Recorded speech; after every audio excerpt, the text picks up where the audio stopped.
እዚህ ላይ ያለው የኔ ምስል ነው። ለውሻ አውርቼ አውቃለሁ አንድ ቀን በቃ ሰውን አፍ ለማላወራት እንደውም አንድ ስኮላር ሲናገር ስደተኛው አምላክ ይላል። እንድንጠፋ የተቆፈሩ ጉድጓዶቻችን ላይ አሻራቸው አለ።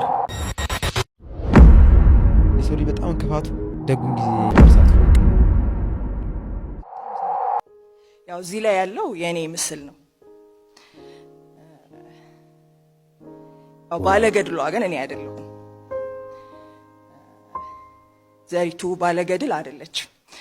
ስታነቡ የዘሪቱን መቻል የዘሪቱን ብቃት አይደለም የምታገኙት። የዘሪቱን አለመቻል፣ የእግዚአብሔርን መቻል፣ የእግዚአብሔርን ትዕግስት፣ የእግዚአብሔርን መሸከም፣ የእግዚአብሔርን ጸጋ፣ ወደር የሌለው ፍቅር፣ የማጽናናቱን ኃይል እሱን ነው የምታገኙት። ስለዚህ እግዚአብሔር ይመስገን። እህታችን ዘሪቱ ምን አለች? እዚህ መጽሐፍ ላይ ያለው ምስል ወይም ፎቶ የኔ ቢሆንም ነገር ግን ስታነቡ የዘሪቱ ገድል አይደለም። እዚህ መጽሐፍ ላይ ያለው የእግዚአብሔር ማጽናናት፣ የእግዚአብሔር ትዕግስት፣ የእግዚአብሔር ምሕረት ነው እዚህ መጽሐፍ ላይ ያለውና ይህንን ብላ ክሬዲቱን ለእግዚአብሔር ትሰጣለች። የሚገርም ነው። ብዙዎች በትዕቢት ተነፍተው፣ ብዙዎች በትዕቢት ተሞልተው እኔ ፈወስኩ፣ እኔ እንዲያደረኩ፣ በእኔ እጅ እንዲሆነ እኔ በሚሉበት ዘመን እህታችን ዘሪቱ ግን እግዚአብሔር ይመስገን ክሬዲቱን ሁሉ ለእግዚአብሔር ሰጠችው። እኔ የለውበትም፣ ፎቶ የኔ ቢሆንም ነገር ግን ውስጡ ያለፍኩበት የወጣውበት ሁሉ ነገር የእግዚአብሔር መቻል ነው፣ የእግዚአብሔር ብቃት ነው እንጂ የኔ የዘሪቱ መቻል አይደለም ብላ ዘጋችው። ይህ ትትና አይወሰድብሽ፣ ያብዛልሽ። አንቺ በረከታችን ነሽ። እግዚአብሔር ለኛ የሰጠን መጽናናታችን ነሽ። ደግሞ ለብዙዎች የመዳን ምክንያት ስለሆንሽ፣ ለብዙዎች የመጽናት ምክንያት ስለሆንሽ እግዚአብሔር ባንቺ ብዙዎችን ስለሚታደግ፣ እግዚአብሔር ባንቺ ብዙዎችን ከጨለማ ስለሚናጠቅ እግዚአብሔርን እጅግ አድርገን ስላንቺ እናመሰግነዋለን። ከዚህም በኋላ ደግሞ እግዚአብሔር ባንቺ በኩል ብዙ ነገር እንደሚሰራ፣ ብዙ ነገር እንደሚያደርግ እናምናለን። ጌታ ኢየሱስ ይባርክሽ። ለውሻ አውርቼ አውቃለሁ አንድ ቀን በቃ ሰውን አፍ ለማላወራት ግቢ ካለ ውሻ ጋር ያወራሁበት ምሽት ያው በጣም ተሰማኝና ለማን ታወራዋል? አንዴ ለሰው ብታወራው አይረዳ። ያው ቤተሰብም ቢሆን አክስታ ሁሉም በሚችለው ያረጋል። የሚጸልይ ይጸልይልሃል፣ በስጋ ብሩህ ሊያግዝ የሚችል ያግዛል ምናምን። ግን ማይረዳ ደግሞ ጊዜ ያለ ብታወራው አንተ ውስጥ ያለውን ስሜት በቃ አይወርታ ምናምን ትባላለህ እንጂ እኔም በአጠቃላይ ምንድነው ልጅነቴ ትሪት ተደርጎ አይደለም የኖርኩት። ታቸር ነው ከባድ ያው እንትን ትሪት ሳይደረግ ምንድነው ፈልገው ስሜት ምንድነው ምን እንዲሆን ሊት ሜት ትፈልጋል ምን መሆን ምናምን የሚባል ልጅነት ሳይኖርህ ስትኖር እንትኑ ስሜቱ ከባድ በእኔ ህይወት ኦልሞስት ተቀምጧል። በቃ ገብቷል። በሌላ ሰው ህይወት ውስጥ እግዚአብሔር የሰራው ህይወት ነው የኔ ህይወት። የሚሰማችሁ ማጣት፣ የምታወሩት ሰው ማጣት፣ ጭንቀታችሁን የምታልፉበትን ውጣ ውረድ የሚሰማችሁ ሰው ማጣት ከባድ ነው። ስሜቱን ያለፈበት ያውቀዋል። ይሄ ወንድም ምን አለ? ለውሻው ሁላ አውርቼ አውቃለሁ። በቃ የሚሰማኝ ስላጣው። ቤተሰብም የሚችለው ያህል ይረዳናል፣ ያግዘናል። ከዛ በኋላ ከአቅሙ በላይ ሲሆን ይተዋናል። በእንደዚህ አይነት ስሜት ውስጥ ይመስለኛል አሁን ብዙ ሰዎች ያልፋሉ። ብዙ ሰው በዙሪያቸው እያለ ተከበው እያለ ብቸኝነት የሚያጠቃቸው የሚሰማቸው ሰው የሚያጡ ሰዎች አጠገባቸው እኮ ሰው አለ፣ ግን ያ ሰው አይረዳቸው። አንዳንዴ ታውቃላችሁ ፈተና ሰዎች ሊረዱን ሊያውቁት በማይችሉት መንገድ ይመራናል። በምን አይነት ፈተና ውስጥ በምን አይነት ቻሌንጅ ውስጥ እያለፍን እንደሆነ ለሰውም ብንናገር የሚረዳን ሰው እናጣለን፣ የሚሰማን ሰው እናጣለንና ያን ጊዜ ህይወት ከባድ ይሆናል። እንደዚህ አይነት ስሜቱ ስናልፍ ያለፈ ሰው ስሜቱን ያውቀዋል ምን ያህል ከባድ እንደሆነ። እግዚአብሔር ከእንደዚህ አይነት ነገር ይጠብቀን። ግን ያልፋል። ይሄ ወንድም ዛሬ የሚያወራው አልፎ ነው፣ ተሻግሮት ነው የሚያወራውና እንደዚህ አይነት ስሜት ውስጥ ያላችሁ ሰዎች፣ ብቻችሁን እንደሆናችሁ የሚሰማችሁ ሰዎች፣ የሚሰማችሁ ሰው ያጣችሁ ሰዎች፣ በሰው ተከባችሁ ብቸኝነት የሚሰማችሁ ሰዎች ይሄ ቀን አልፎ ደግሞ ለመመስከር ለመጽናናት የምትበቁበት ቀን ይመጣል። እርግጠኛ ነኝ ያ ቀን ይመጣል በቅርቡ። እንደዚህ ወንድም እናንተም ቆማችሁ ትመሰክራላችሁ። በጣም እርግጠኛ ነኝ በቅርቡ። ብዙ ጊዜ ሰዎች በችግሩ ሲያልፉ መከራው ሲያልፉ የሚያስቡት የሆነ እግዚአብሔር ከላይ ሆኖ የሚመለከታቸው በቃ ብዙም ኢንቮልቭ የማያደርግ የችግሩ ራሱ ምክንያት ሆኖ እሱ ነው ከኋላ ሆኖ መንስኤ የሚሆነው ሰዎችን ወይ ሊያስተምራቸው ወይ የሆነ ነገር ሊያደርግ ምናምን አይ ዶንት ኖ ምክንያት ሊሆን ይችላል። እግዚአብሔርን ግን በመጽሐፍ ቅዱስ ስናየው ሰዎች በመከራው ሲያልፉ አብሮ መከራ ውስጥ የሚሆን እስራኤል በስደት ወደ ባቢሎን ሲሄዱ አብሮ የሚሰደድ እንደውም አንድ ስኮላር ሲናገር ስደተኛው አምላክ ይሏል። በስደት ሆኖ እዛ ላሉ ሰዎች ወደ እሱ እንዲመጡ የሚያደርግ በነ ዳንኤል አማካኝነት በነ አዛሪያ አማካኝነት ነገስታቶችን ወደ ራሱ መንግስት የሚያመጣ አይነት ነገር አልፎ ተርፎ ደግሞ ጊዜው ሲደርስ ነው በቀራንዮ መስቀል ላይ ስለ ሰው ልጆች ኃጢአት ዋጋ ይከፈለ በመከራችን የተካፈለ በነገር ሁሉ እንደኛ የተፈተነ ራሱን አብሮ ከፈጠረው ፍጥረት ጋር ሩቅ የሚሆን ሳይሆን ኢንቮልቭ የሚያደርግ የሚመጣ የሚጠይቀን በቃ ቤት ስሩልኝ የሚል ድንኳን ስሩልኝ ብሎ በተሰራው ድንኳን ላይ አብሮ መጥቶ የሚሆን አልፎ ተርፎ ደግሞ ሰው ሆኖ መጥቶ ደግሞ ከእናንተ መካከል እንጨት እየሰራው እኖራለሁ አለ። አናጢ ሆኜ እኖራለሁ ያለ ጌታ ነው። ከዚህ በላይ ወዳጅነት አለ? ብዙ ጊዜ በመከራ ውስጥ በችግር ውስጥ በሐዘን ውስጥ ስናልፍ እግዚአብሔር የተወን ወንድማችን እንዳለ ሰማይ ሆኖ እንደ ፊልም እንደ ድራማ የኛን ሁኔታ የኛን መከራ የኛን ችግር የሚያይን ይመስለዋል። ብዙ ሰው በቃ የተተወ ይመስለዋል። ለዛ ነው አይታችኋል። ብዙ ጊዜ በችግር ውስጥ በመከራ ውስጥ በፈተና ውስጥ ስናልፍ የሚሰማን አንድ ስሜት አለ ማይቀር እግዚአብሔር የተወን የረሳን በቃ እግዚአብሔር ትቶን ነው ይሄንን እያለፍን ያለ ነው። እግዚአብሔር ትቶን ነው፣ እግዚአብሔር ለቆን ነው፣ ዝም ብሎን ነው ይሄንን ነገር እያለፍን ያለ ነው የሚል አይነት ስሜት ይሰማናል። ይሄ ስሜት ደግሞ አብዛኛውን ጊዜ በምናልፍባቸው ፈተናዎች ቻሌንጆች የሚሰማን ስሜት ነው። እግዚአብሔር ግን እኛ በመከራ በቻሌንጅ በውጣ ውረድ ስናልፍ እላይ ቁጭ ብሎ ዝም ብሎ እንደ ፊልም የሚመለከተን አምላክ አይደለም። አብሮን ነው። በምናልፍበት ፈተና በምናልፍበት መከራ አብሮን ነው። ወንድማችን እንዳለው አንዳንዴ ደግሞ ምን ይሰማናል? እሱ ከኋላ ሆኖ ፈተናውንም መከራውንም እኛ ላይ ያደረገ በቃ ቁጭ ብሎ የሚያይን ይመስለናል። አይደለም። አንደኛ መጽሐፍ ቅዱስ ሲናገር ያዕቆብ መልእክት ላይ እግዚአብሔር ማንንም በክፉ ምን አይልም፣ አይፈትንም። በክፉ እግዚአብሔር አይፈትነንም።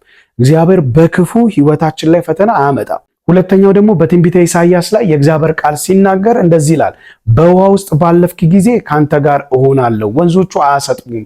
በእሳት ውስጥ ባለፍክ ጊዜ ካንተ ጋር እሆናለሁ፣ ነበልባሉም አይፈጅህም ይላል። በመከራዎቻችሁ በችግሮቻችሁ ስታልፉ እግዚአብሔር አይተዋችሁም። ሰው ሊተዋችሁ ሰው ሊጥላችሁ ይችላል። እግዚአብሔር ግን መከራችሁ ውስጥ ችግራችሁ ውስጥ አብሯችኋል። በብዙ ፈተና በብዙ መከራ በብዙ ቻሌንጅ ያለፋችሁ የተተዋችሁ የመሰላችሁ ሰዎች የወንድሜ ምክር የሚጠቅም ይመስለኛል። እግዚአብሔር አለ። ችግሩ መሃል ላይ ብትሆኑ እግዚአብሔር አለ። ትወጡታላችሁ፣ ታልፉታላችሁ። እግዚአብሔር አብሯችሁ ይሆናል። ለዚህ ነው ዳዊት ሲናገር መዝሙር 23 ላይ ምን አለ? በሞት ጥላ መካከል እንኳን ብሄድ አንተ ከኔ ጋር ነህና ክፉን አልፈራም እንዳለ በሞት ጥላ መካከል እንኳን እየሄዳችሁ ቢሆን በችግር ውስጥ እየሄዳችሁ ቢሆን በሚያስፈራ ወጀብ ውስጥ እያለፋችሁ ቢሆን እግዚአብሔር ከእናንተ ጋር ይሆናል። አይተዋችሁ አይጥላችሁ። በነገራችን ላይ ፈተና ውስጥ ችግር ውስጥ ገብታችሁ ማይተዋችሁ እግዚአብሔር ብቻ ነው። ቤተሰብ ቢሆን ሊተዋችሁ ይችላል፣ ሰው ቢሆን ሊተዋችሁ ይችላል፣ የከበባችሁ የቀረባችሁ ሊተዋችሁ ይችላል። እግዚአብሔር ግን በምታልፉበት ጎዳና ሁሉ ባለመለወጥ ባለመቀየር ከእናንተ ጋር ይሆናልና ተስፋ አትቁረጡ። ፈተና ውስጥ ያላችሁ ቻሌንጅ ውስጥ ያላችሁ እግዚአብሔር አብሯችሁ ነው፣ ትወጡታላችሁ። ተስፋችሁ ይሄ ብቻ ነው። እግዚአብሔር አብሮኝ አለ ማለት ከቻላችሁ ብቻ ነው ተስፋ የምታገኙት። የመጨረሻ እውርነት እግዚአብሔር ያዘጋጀልን በረከት አለማወቅ ነው። ታውቃለህ? እና አንዳንድ ጊዜ እግዚአብሔር ሰዎችን ነው በረከት አድርጎ የሚያስቀምጥልህ በህይወት። በጣም ስለምንፈራ ዞር ብለን አይተን እግዚአብሔር ያስቀመጠልንን ሰዎች መጠየቅ ይከብደናል። ለምን እንደሆነ ታውቃለህ? ጠይቄው እምቢ ቢለኝስ? የመጨረሻ እውርነት እግዚአብሔር ያዘጋጀልንን በረከት አለማየት ነው። በቃ አንድ ሰው እውር ነው ማለት እግዚአብሔር በፊት ይሆናል በመንገድ ይሆናል የሆነ በረከት አዘጋጅቶለታል። ያንም በረከት ማየት አለመቻል እውርነት ነው እያለ ነው ወንድማችን። የአጋርን ታሪክ ማስታወስ ትችላላችሁ። አጋር ምንጭ እያለ ነው አይደል እያለቀሰች የነበረችው። ምንጭ እያለ እኮ ነው ልጇን ጥላ ማልቀስ የጀመረችውና እግዚአብሔር እኮ አይኗን ከፍቶ ምንጭ ነው ያሳያት። ምንጭ ስለሌለ አይደለም። አያችሁ፣ እውርነት ማለት መንፈሳዊ እውርነት ማለት እግዚአብሔር ያዘጋጀልን ነገር ማየት አለመቻል፣ እግዚአብሔር ያዘጋጀልን በረከት ማየት አለመቻል ነው ያለ ነው ወንድማችንና ከእሱ ህይወት ላይ ከሆነው ተሞክሮ ነው እንግዲህ የሚነግራችሁና እሱ ህይወት ላይ ካሳለፈው ተሞክሮ እየነገረን ነውና እስቲ ቀጥለን እንስማው። 2 ሳምንት በኋላ ቪዛውን ሰጡኝ። ቪዛ ግን እየሰሩ አልነበረም። እሱ እዛ ስላለ ነው የተሰጠኝ ነበር። ከዛም ደግሞ ትኬት መግዣም አልነበረኝም እንዳልኳችሁ። ትንሽ አጥሮኝ ነበር ሳንቲም በሰዓቱ። ረጅም ዓመታት በፊት ነው ትኬት ምገዛባት እናት አለች እና እሷ ጋር ሄጄ አይኔን በጨዋ ጥቤ ቪዛ ተቀብያለሁ። ያው ዕቃ እንደማመጣ ታውቂያለሽ፣ ግን አሁን የለኝም ሳንቲም እና በዱቤ ትኬት እንድትሰጪኝ ነው የመጣሁት አልኳት እና ስቃ 17,000 ብር ነበር ያን ጊዜ። በዛን ጊዜ 10 ምናምን ዓመት በፊት 17,000 ብዙ ነው ገባ እና አምና ሰጠችኝ። ከዛ ደግሞ ዕቃ ማመጣበትን ብር አልነበረኝም። ሌላ አንድ ሶስተኛ ማውቀው ልጅ ጋር ደወልኩኝ፣ እሱም አላሳፈረኝም ገባ። እቃዎቹን ይዤ መጣሁ፣ ባተረፍኩባቸው። ለዚችም እናት የትኬቷን ከፈልኩኝ፣ ለተበደኩትም ሰው ገንዘቡን ከፈልኩኝ። እና ይሄ ምን ያሳያል? እንደዚህ ነው ህይወት የሚሰራው ገባ። አካባቢ ላይ እግዚአብሔር ሊረዳኝ ስለፈለገ ያስቀመጣቸው ሰዎች ነበሩ ገባ። በቃ ባልጠይቅ ይቀርብኝ ነበር ገባ። ካለመጠየቅ ብዙ ነገር እናጣለን ታውቃለህ። በትህትና ጠይቀህ እምቢ ብትባልም ችግር የለም ገባ። አይክፋ፣ አትሊስት ጠይቀሃል። ካልጠየቅማ እሺ ብልህ እምቢ ብልህ በምን ታውቃለህ? እግዚአብሔር በሰዎች ይጠቀማል ገባ። ስለዚህ አትፍራ ገባ። የምታደርገው ነገር ካለ የሚያስፈልግህ ነገር ካለ አካባቢ ላይ የእውነት ይህን ሰው በጠይቀው ምናልባት እምቢ ቢለኝም ችግር የለውም ግን በጠይቀው ሊያደርግ ይችላል የምትለው ሰው ካለ ሄደህ መጠየቅ ነው ገባ። እግዚአብሔር ሰዎችን ካስቀመጠ በአካባቢ ጠይቅ፣ ግድ የለህም። የልብህን ፍርሃት ተዋት። እችል ለማለት ነው። አይዟችሁ፣ መልካም ቀን። እዚህ ቪዲዮ ላይ ምን ልማር ካላችሁ አንድ ነገር መማር፣ እግዚአብሔር ሰውን ነው በረከት አድርጎ የሚሰጣችሁ፣ ሰውን ነው መንገድ አድርጎ የሚሰጣችሁ እና እግዚአብሔር አንዳንዴ ሊረዳችሁ ሲፈልግ በሰው በኩል ነው የሚመጣው። ኢትዮጵያ ላይ አንድ አባባል አለ፣ እግዚአብሔር በሰው ተመስሎ ይመጣል ይባላል እና እግዚአብሔር ሊረዳችሁ፣ እግዚአብሔር ሊያግዛችሁ፣ እግዚአብሔር ሊደግፋችሁ ሲፈልግ ሰውን ነው ፊታችሁ የሚያመጣውና አንዳንድ ጊዜ ሰዎች ናቸው በረከቶቻችን። እግዚአብሔር መንገድ አድርጎ የሰጠንን ሰዎች ማየት አለመቻል በራሱ ትልቅ በረከትን ያለማየት ችግር ነው። እግዚአብሔር በረከት አድርጎ የሚሰጠው ሰዎችን ነው። እግዚአብሔር መንገድ አድርጎ አንዳንድ የሚሰጠን ሰዎችን ነው። እግዚአብሔር በሰው በኩል ነው የሚመጣው። በመጽሐፍ ቅዱስ ላይም ብዙ ሰዎች እግዚአብሔር በላከላቸው ሰዎች ታሪካቸው ተቀይሮ፣ መንገዳቸው ተቀይሮ፣ ነገራቸው ተቀይሮ አግኝተናል። በዚህም ዘመን እግዚአብሔር ሰው ነው የሚያስነሳው። የሚረዱን ሰዎች፣ መንገድ የሚያሳዩን ሰዎች ያስነሳላል። ስለዚህ እግዚአብሔር በረከት አድርጎ በዙሪያችሁ ያስቀመጡ ሰዎችን ተመልከቱ። መጠየቅ ካለባችሁ ጠይቁ። መንገድ መጠየቅ ካለባችሁ፣ እንዲረዷችሁ መጠየቅ ካለባችሁ ውስጣችሁን ከሞላ ጠይቁ። ምክንያቱም እያለ ነው እግዚአብሔር ሰውን ነው በረከት አድርጎ የሚሰጠው እያለ ነውና እግዚአብሔር በረከት የሆኑ ሰዎችን ወደ እናንተ ያቅርብላችሁ። ምን ልርዳህ፣ ምን ላግዝህ፣ ምን ልደግፍህ የሚሉ ሰዎችን፣ መንገድ የሚያሳያችሁን ሰዎች፣ ህይወትን የሚያቀሉላችሁን ሰዎች እግዚአብሔር ወደ እናንተ ያቅርብ። ጠላቶቻችሁን እንደ ራሳችሁ አድርጋችሁ ውደዱ የሚለው ቃል ብዙም አልከበደኝም። አምላካዊ ትእዛዝም ስለሆነ እቀበለዋለሁ። አሁን ግራ ግብት ያለኝ ወዳጅ መስለው፣ አሳቢ መስለው፣ አዛኝ መስለው ህይወታችን ውስጥ ገብተው ህይወታችንን ምስቅልቅልቅልቅል ስላደረጉ ሰዎች ነው። እንድንጠፋ የተቆፈሩ ጉድጓዶቻችን ላይ አሻራቸው አለ። ብዙ ካልተሳኩልን ጉዳዮቻችን ጀርባ ደግሞ ስማቸው በጉል ይነሳል። እንደ ይሁዳ ከጀርባችን በ30 ዲናር ሸጠውናል።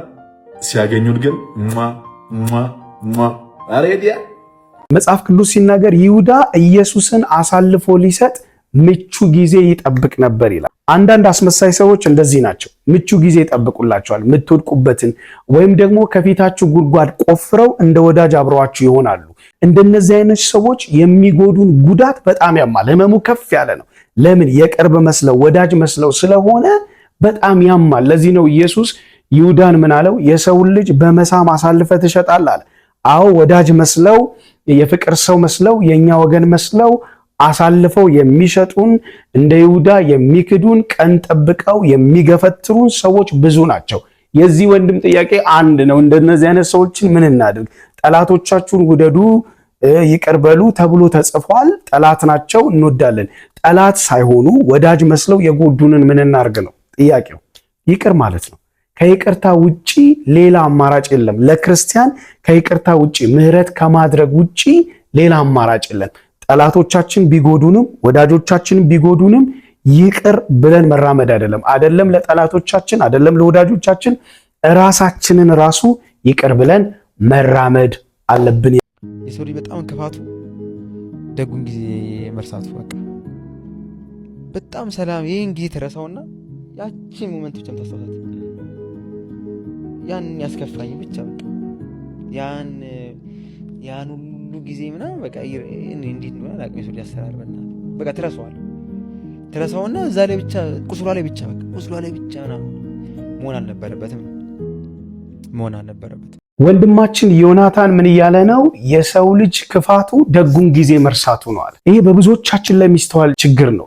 በጣም ያሳለፍናቸው ብዙ ቀናቶች፣ ብዙ ጊዜያቶች፣ ብዙ ዓመታቶችን በአንድ ቀን ጸብ እንረሳቸዋለን። ያንን ረስተን ወደ ጠላትነት እንሄዳለን። ጉዳቱ ላይ ብቻ እንቆማለን። ብዙ ያሳለፍናቸው መልካም ጊዜዎች፣ ብዙ ያሳለፍናቸው በጎ ጊዜያቶች እያሉ የአንድ ቀን ጥል፣ የአንድ ቀን ጸብ ወይ የአንድ ቀን ክፉ ነገር ያንን መልካም ሁሉ ቀን ደፍኖት በቃ ችግሩ ላይ ቆመን ችግሩን ስናወራ ነው የምንገኘው። ጉዳታችንን እያወራን ነው የምንገኘውና ብዙ ያሳለፍናቸውን ደግ ጊዜዎች፣ የተረዳዳንባቸውን፣ የተጋገዝናቸውን፣ የተዋደድንባቸውን ጊዜያቶች ሁሉ እነዛን ረጅም ቀናቶች በ30 ደቂቃ ሊሆን ይችላል፣ በአንድ ቀን ሊሆን ይችላል፣ ወይም በተወሰኑ ጊዜያት በተፈጠሩ አለመግባባት ወይም ጉዳት እዛ ጉዳቱ ላይ እንቆምና ያንን መልካም ጊዜ ያንን በጎ ጊዜ እንዳልነበረ እንረሳዋለን፣ እንቀብረዋለን። ይሄ ትክክል አይደለም። የአንድ ቀን ጥፋት ላይ፣ የአንድ ቀን ችግር ላይ፣ የአንድ ቀን ስብራት ላይ መቆም መጽሐፍ ቅዱሳዊም አይደለም፣ አይጠቅመንምም፣ አይረዳንም። ብንችል የህመሙን ጊዜ እየረሳን መልካሙን ጊዜ ብናስብ ጥሩ የሚሆን ይመስለናል፣ ለጤናም ለሁሉ ነገራችን። እኔ በጣም ከሚገርመኝ ነገር በሚዲያው ላይ በቲክቶክ ዓለም ላይ በጣም ቫይራል የሚወጣላቸው የሚሳደቡ ሰዎች ነው። በሚሊየን የሚቆጠር ፎሎወር አላቸው። ኢየሱስ ያድናል የሚል ስብከት ይዘህ ብትወጣም ራሱ የመጀመሪያ የሚቃወመው ክርስቲያኑ ሁሉ ላይክ እንኳን አያደርግም። አንተ እንኳን ፎሎ አይደለም ላይክ አያደርግም፣ ስክሮል ላይ ያደርገዋል። ዳዊት እንደዚህ አለ፣ በዋዘኞችና በፌዘኞች ወንበር አልተቀመጥኩም አለ። ለምን? ቁጣ ሞልተህብኛል። ንግግርህ እግዚአብሔርን የሚያከብር ንግግር ይሁን። ቀልዶችህ እግዚአብሔርን የሚያከብሩ ቀልዶች ይሁኑ። ዋዛ ፈዛዛ የሆኑ ነገሮች ለእግዚአብሔር ሕዝብ አይጠቅምም። በኢየሱስ ክርስቶስም በስጋችሁ እግዚአብሔርን አክብሩት። እኛ አባት ስለ ሶሻል ሚዲያ በተለይም ስለ ቲክቶክ ፕላትፎርም እያወሩ ነው። ምንድነው ሚዲያው ላይ የሚገነው በሚሊዮን የሚታየው ነገር ዋዛ የማይገባ ረብ የሌለው ነገር ነው በሚሊዮን የሚታየው።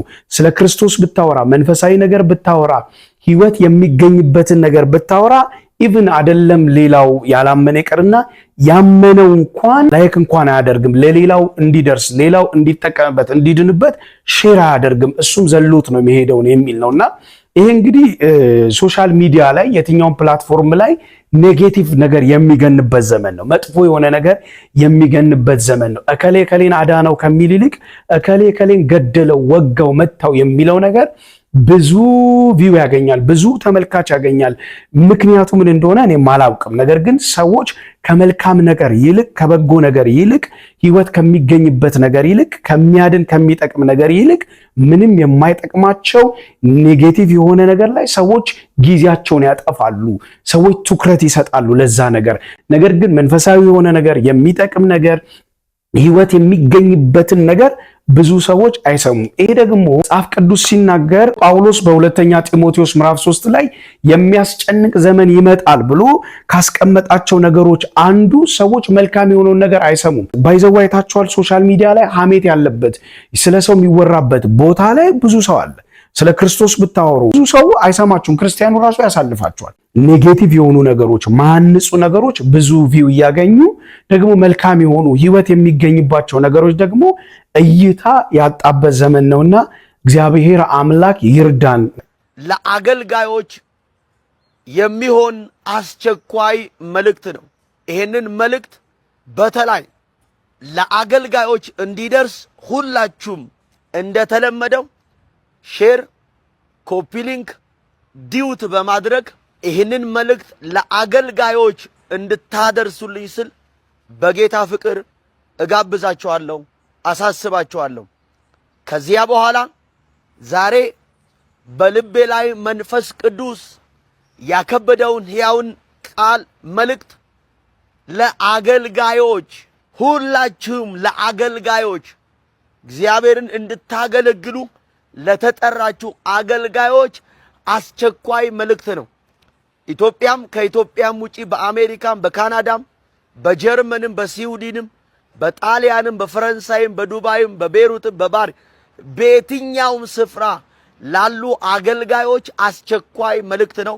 ቶሎ ሼር አድርጉ፣ ይህንን መልእክት ለብዙዎች እንዲደርስ። ሁላችሁም ይህንን መልእክት ሳታስጨርሱ ኮመንት እንዳሰጡ። አገልጋዮች ይህንን መልእክት ሳታደምጡት ሳታስጨርሱ ኮመንት እንዳትሰጡ። አስቸኳይ መልእክት ነው። ለአገልጋዮች አድርሱልኝ። ስለዚህ ዛሬ በጥያቄ ነው መልእክቴን የምጀምረው። ለአገልጋዮች በተለይ ለነቢያት፣ ለሐዋርያት፣ ለፓስተር፣ ለዘማሪያን በአስቸኳይ ይሄንን መልእክት እንድታደርሱልኝ ስል በጌታ ፍቅር አሳስባችኋለሁ። ሁላችሁም አድርሱልኝ። አገልግሎት ለእናንተ ምንድን ነው? ዛሬ የሚጀምረው መልእክቴን በጥያቄ ነው። አገልግሎት ለእናንተ ምንድን ነው? ጥያቄ ምልክት ነው። አገልጋዮች ከዘማሪያን ከናታኒም ቲም አንስቶ ነቢያት፣ ሐዋርያት፣ ፓስተር፣ ወንጌላዊ አስተማሪዎች በቤተ ክርስቲያን ደረጃ እንድታገለግሉ እግዚአብሔር የሾማችሁ እድል የሰጣችሁ ሰዎች ለሁላችሁም ጥያቄ ነው። አገልግሎት ላንተ ምንድን ነው? ወንድሜ አገልግሎት አባቴ ላንተ ምንድን ነው?